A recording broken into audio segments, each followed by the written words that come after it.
Hey guys, what's up? It's Lindsay.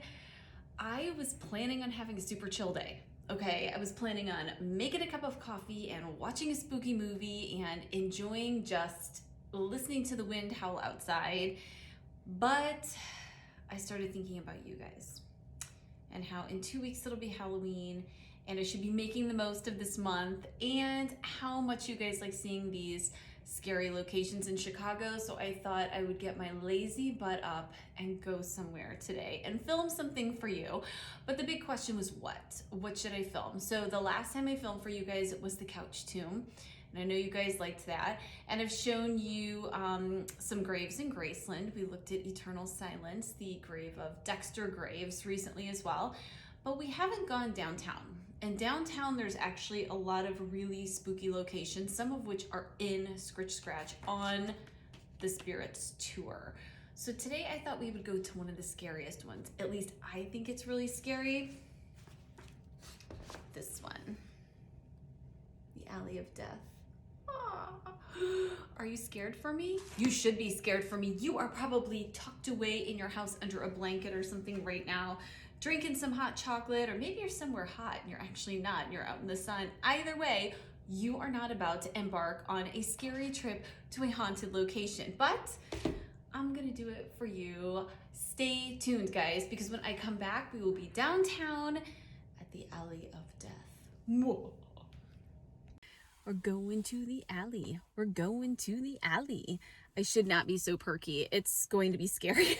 Hey guys, I'm in the car. I'm getting ready to take you guys to the Alley of Death downtown. But it is raining. And I'm a chicken. So I thought that I would give the overview of the tragic events that unfolded by the Alley of Death here in the car before we get out. And plus, I don't know how easy it's going to be for me to park downtown. This may have to be a very quick tour once I get down there. I don't want to get a ticket. So for those of you who have not read Scritch Scratch yet, you're probably wondering why this particular alley has been named something so horrible as the Alley of Death. And it is actually related to a theater that was there back in 1903. In 1903, the Iroquois Theater opened downtown, and it marketed itself to people as being really fancy and fireproof. Yes, that was one of its big marketing points. And you're probably wondering why anywhere would market itself as being fireproof. That seems like things should be as fireproof as possible no matter what. But you have to remember, this was right after the Great Chicago Fire happened. The fire was catastrophic in Chicago. It burned a bunch of the city, and people were understandably still shaken by that event and scared of fires. So new constructions had a series of standards they were supposed to maintain, and also they like to market themselves as fireproof so that it was more appealing to people and people would come there. So the Iroquois Theater was planning a huge opening in December of 1903. They were going to be showing a children's production called Mr. Bluebeard. The theater held over 1,200 people, so it was really large, and it was also multiple levels. So there was a ground level and there were balconies as well. Now, the whole fireproof thing was not entirely true, unfortunately, because this theater was built very quickly and very hastily, and they cut a lot of corners along the way. And by that, I mean that a lot of the things that should have been built into this theater to actually make it fireproof, like they were saying it was, weren't done.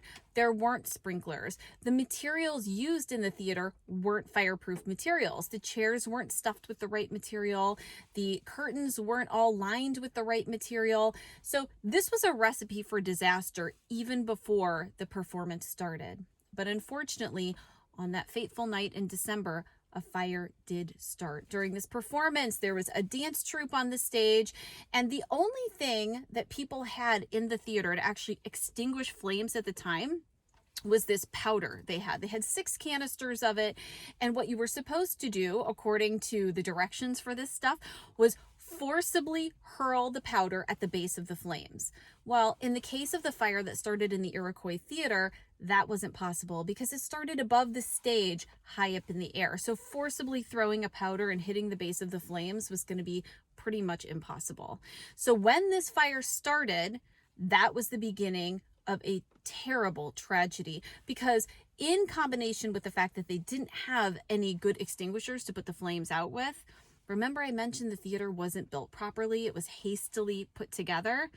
That included the exit doors. So in the balcony area, many of the exits were actually covered by one of those kind of doors that you pull across, like an accordion style metal door that was locked. Now, if you're wondering why they would lock the balcony with people in it, I was too. And as it turns out, they were afraid that the people in the balconies who paid for the cheap seats might wait until the performance started and then sneak down to the main area of the theater and sit in a vacant seat that was meant for someone who paid more. So they locked them. Serious problem, because when this fire started and people started panicking and trying to get out, they found that they couldn't. In other areas of the theater, doors that were unlocked actually opened inward. That's a huge problem, because think about it, guys. If everyone is running for an exit and shoving to get out a door and the door opens inward, there's actually no way to get it open. So those poor people were stuck. Third, and probably one of the most atrocious things that I can think of that happened when this fire started, guys, was that when people who did manage to get out got out to the fire escapes, the metal fire escapes outside, they discovered they couldn't actually lower them to the ground.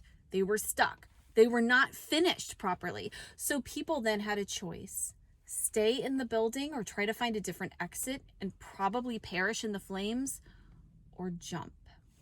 Many people tried to jump into the alley below. It was an extremely far fall. Most of them died. The ones who survived were actually the people who landed on top of other people.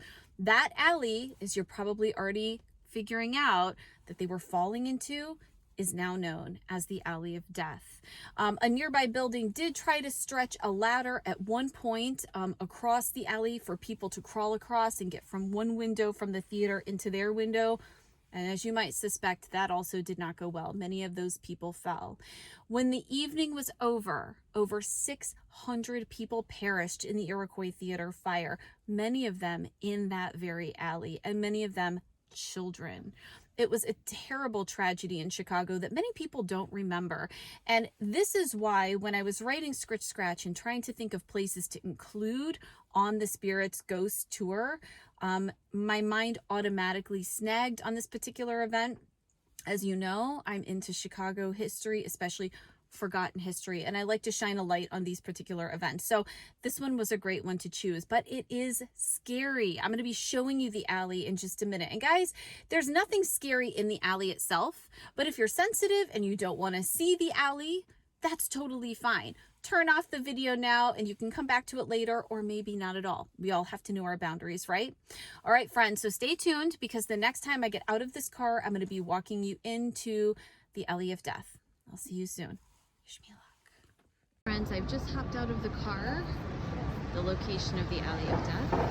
This is the view across the street. This is all good and well, right? Not too scary? No, brace yourselves, as we're going over to the actual alley. Now remember the story I've told you guys. Here it is. There's a lot of people down here right now, so I'm going to try to keep my distance. But here is the alley itself, and yes, I will walk in a little bit further in just a moment. So the Iroquois Theater doesn't exist the way it did that fateful day back in 1903, but this, of course, we know is the alley where all of the horrible things happened. And guys, there is a definite vibe in here. It is scary. It is dark, and the ghosts of the past are everywhere. I can just feel them. Even with the traffic and the people around, this place has a mood that is extremely uncomfortable. Imagine in 1903 being here in December for some amazing performance that you were excited about, and then being trapped in this theater, and possibly being part of the many people who plummeted from high up to land in this alley. It's terrifying. All right, friends, you have now seen the Alley of Death. I hope you're not as scared as me, but if you are, it's okay. It's a scary story. Over and out.